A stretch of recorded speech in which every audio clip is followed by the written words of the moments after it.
মুন্সিগঞ্জের সিরাজদিখানে সমাজসেবামূলক সামাজিক সংগঠন সিকেএইচ ক্লাবের পক্ষ থেকে প্রতি বছরের ন্যায় এবারও সুবিধাবঞ্চিত ও হতদরিদ্র মানুষের মাঝে ঈদ উপহার সামগ্রী বিতরণের অংশ হিসেবে বাড়ি বাড়ি পৌঁছে দেওয়া হয়েছে।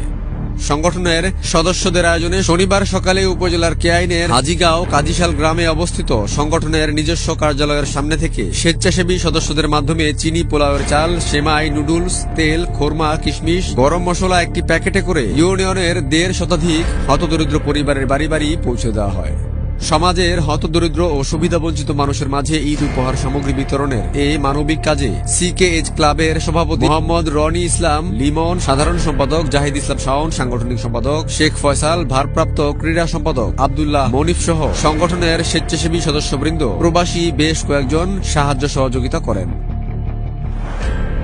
উল্লেখ্য, সিকেএইচ ক্লাব একটি অরাজনৈতিক ও অলাভজনক সমাজসেবামূলক সামাজিক সংগঠন। বেশ কয়েক বছর ধরে সংগঠনটির মাধ্যমে সমাজের সুবিধাবঞ্চিত ও হতদরিদ্র মানুষের পাশে দাঁড়িয়ে তাদের সার্বিক সাহায্য সহযোগিতা করে আসছে এই সংগঠনটি। এছাড়া ধর্মীয় ও সামাজিক বিভিন্ন উন্নয়নমূলক কাজে সংগঠনটির গুরুত্বপূর্ণ ভূমিকা ও অবদান রয়েছে।